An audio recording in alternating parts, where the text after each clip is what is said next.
Okay, so I just wanted to share a few things with you. I didn't animate, I just put a few words on one slide. The idea was just to tell a little bit, especially for the ones who are just starting and wondering, okay, what can you do very concretely from now on in your company about parentality? So I can just share very simply what we did the last 5 years. Because 5 years ago, well, of course, we had HR colleagues who knew about giving advices to explain what you could do in terms of holidays, in terms of administration. But then we didn't have much. And at first, we thought indeed, yes, parents, that's typically if you want to work on diversity and inclusion, working on parents is something important. And so that's why, first of all, we addressed the parents in our company. We sent in, I think it was in 2011, yes, we sent a questionnaire to all new dads and all new moms. We have, as Sana said earlier today, we have approximately 400 new moms and 400 new dads in our company every year. So we have approximately in total 15,000 employees. So indeed, working on moms and dads makes a lot of sense. And we connected with them just with a few questions like, you know, okay, how does it feel to be a parent working in our company? What goes well and what goes wrong? What is, in your view, the most urgent topic on which to work? So it was very open questions, and we had the surprise that just almost every single parent answered. But it was really not expected, just because they felt, and it was the same on the dads and on the moms, really this idea of, hey, they are interested to know, we will express ourselves. And the reaction was very, very concrete, so we could work on that. The first point was they had difficulty to gather all, you know, the typical information. So when a couple or a future parent is preparing to get a child, they have, of course, lots of questions, and we didn't have a place where they could find all the information. So that was the first request. Based on that, we built a guide, and I just wrote a few examples to show what it was. It's just very simple. It's a way of putting together all the possible useful information, not about becoming a parent in general, of course, but related to work. We added a few testimonials, but that was one thing. But then, of course, there were lots of sharing of the difficulties. And for instance, we were even surprised to see that some of our colleagues, women, shared just, you know, physical issues, saying, well, you know, some tasks, daily tasks, become difficult when you are pregnant, and the management is not necessarily aware, and so on. Well, we were surprised by how vast the problematic can be. For instance, you know, in a bank, I mean, if you are not daily in the bank, you wouldn't think about that, but colleagues working in the branches, they need sometimes to take bags of coins, and you wouldn't believe how heavy a bag of coins can be.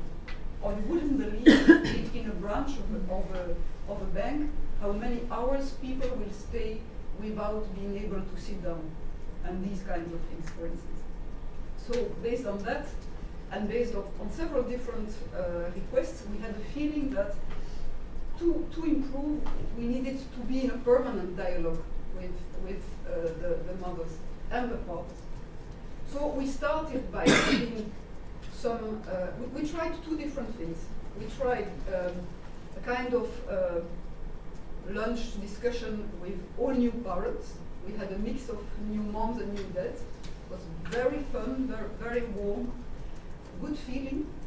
They expressed quite the same thing, in fact. It was very surprising. We did a tour de table, a bit kind of the same scenery here.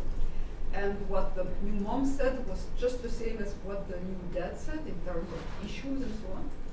And then we did something else, which was meeting the young moms, just the young moms, in sandwich lunch as well when they were coming back from maternity leave. And then we discovered that really when women are just among themselves sharing about this situation, about this period, some elements come on the table that will not come on the table in a mixed situation. Which, I mean, I'm not telling this to say you should not mix the population. Personally, I just love to mix people as much as it's possible.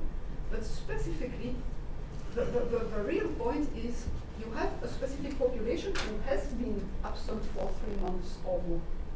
And that makes a difference. It does make a difference in the career, in the perception of the colleagues, in the guilt feelings of the person coming back. And you need to address that. And you don't address it if you mix the ladies with the men who do not have the same kind of guilt feelings and so on, because obviously, yes, we have seen it in the different slides, for instance, that Isa showed us. They also adapt their schedules and so on, but not as much. And the guilt feelings is still today something much more feminine, also linked probably to the lack of role models as mothers, as part-time workers, and so on and so on.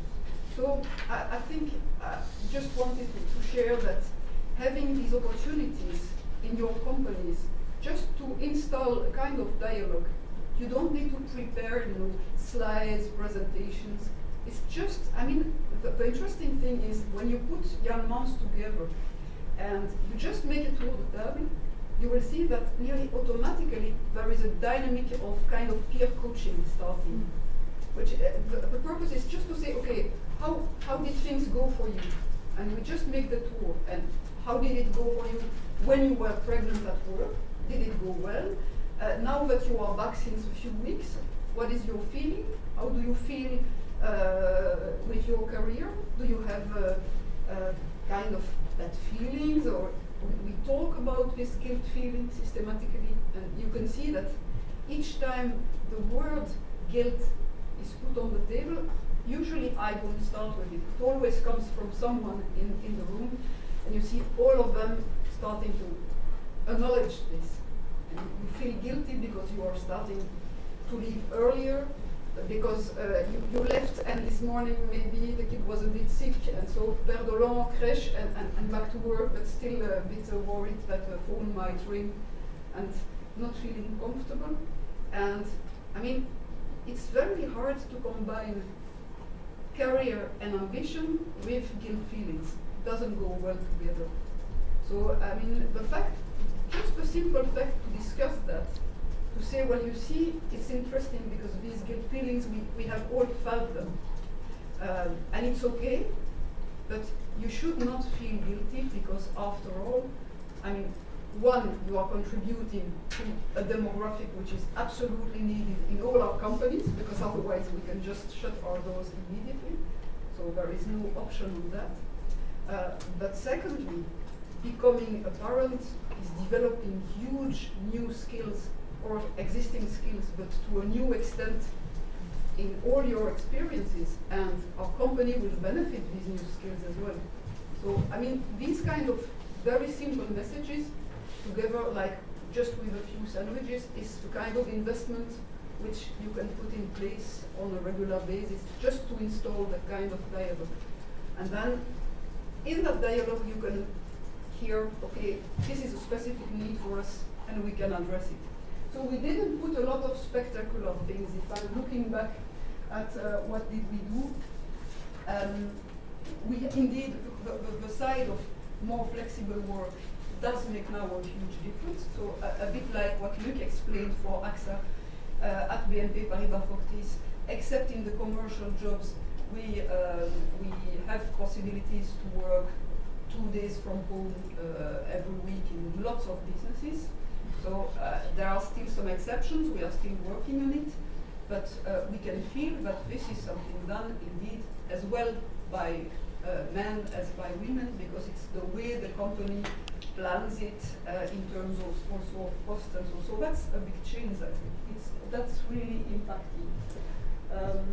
Then maybe just also because having a dialogue, maybe I will just share, it's not on the slide, but a small experience I had a few days ago.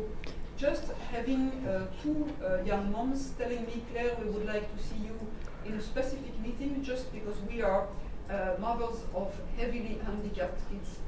And this fundamentally changes also, I mean, the timing stress, lots of problematics. And, you know, just with a small discussion, we can find solutions. I mean, very, very simply, lots of special schools for handicapped kids do not have like the Wednesday afternoon closed, but the parents would just love to be able to take the kids the Friday at 12. So the special half day which parents in Belgium can take during scholar periods, they could take it in place of the Wednesday on the Friday. So we just need to look. It's just an adaptation of a day. It's not so heavy, but these small things can make a difference. So I thought that was interesting. Now, I maybe just when there was the question of the why. Maybe you want me to be very short probably because of the time. But when I was thinking about why is this category so important, this category of young parents, and what we see in our company, probably it's quite specific, but also due to the fact that we are recruiting less the last years, the share of young employees in our company has really become much too low. So age in our company can really be an issue because, I mean, we are in a moment where the banking sector needs to fully reinvent itself. So we need to do that together with some generation Ys. I mean, it's fundamental that we keep a healthy mix. And there, we can see also that young parents feeling that they will not be able to cope, to combine, to make an interesting career, and at the same time to live the life they want, well, they won't last in our company. So really this aspect of retention is absolutely key. So it's also playing. And of course, when you look to the gender dimension, we need to make sure that all the pipeline to higher function is also full of dedicated women who feel okay, who are energetic, who are not exhausted. And so again, investing for some time during a few years in more flexibility, it's true that at a certain point in time, when kids become a bit older, all of a sudden women feel, and I know I felt it personally myself with my 3 kids some years ago, all of a sudden you say, hey, you get more time. Fantastic, you can invest in lots of other things. And then you get the parents, just as you mentioned. And that, I mean, I experienced as well. And I think we didn't do anything yet specifically for this other aspect of knowing that lots of employees will at some point have to reinvest again to be there for their parents, and we need to be attentive on that as well. That's not yet done. In our company, we believe a lot that mentoring can make a difference, because again, the aspect I mentioned about guilt feelings, it's also about self-confidence. Yeah, thank you. So that's very important. We have an internal network which allows people quite easily to get some contacts. It's the Mixity network of the bank, which is not a specific women network, but more a mixed network, where we have like 15% men, 85% women. Okay, it could be a bit more men, but the official purpose of this mixed network is to get women a better visibility. So after all, it's okay to have a lot of women in it. What did we still have? Yeah, we are now starting to work much more on implicit bias. So that's quite new in our company. We knew it was important, so we worked a lot on the processes, on the measurement, but now really make people conscious about the possible gender bias. I mean, I had the case a few days ago of a lady coming to see me who is a young mom. She's also a small, very young lady, bright, ambitious. She wants to make a career, and she had applied for a job, and the manager had said, well, you don't have broad enough shoulders. And it was quite, she had experienced it as really physical, and probably unconsciously there is a bias which is quite physical. That broad shoulders, we need more role models of all sizes, all ages, all sizes, all shades. That will help a lot. The role model is important. I think that was more or less the different parts. So I would say just my main message: install a dialogue and keep on with the dialogue, because that helps a lot. Maybe in the concrete tools we did, with input of 100 of these young moms back to work, we have built a specific guide, very short guide in a few pages, which is for the people managers. It's a guide on how to be a better manager for future moms and for young moms. And it's really do's and don'ts. And it starts with the first obvious advice to all managers. When a woman comes really on the tiptoes to say, well, dear manager, very sorry, but in a few months you won't see me during 3 months. You just start with congratulations, and you don't add a but. That's really important. So that was my message. Thank you so much. So before giving the floor to Marc, maybe we can just have a cup of coffee for, don't leave the farm. Yes, of course, leave the room if you need to.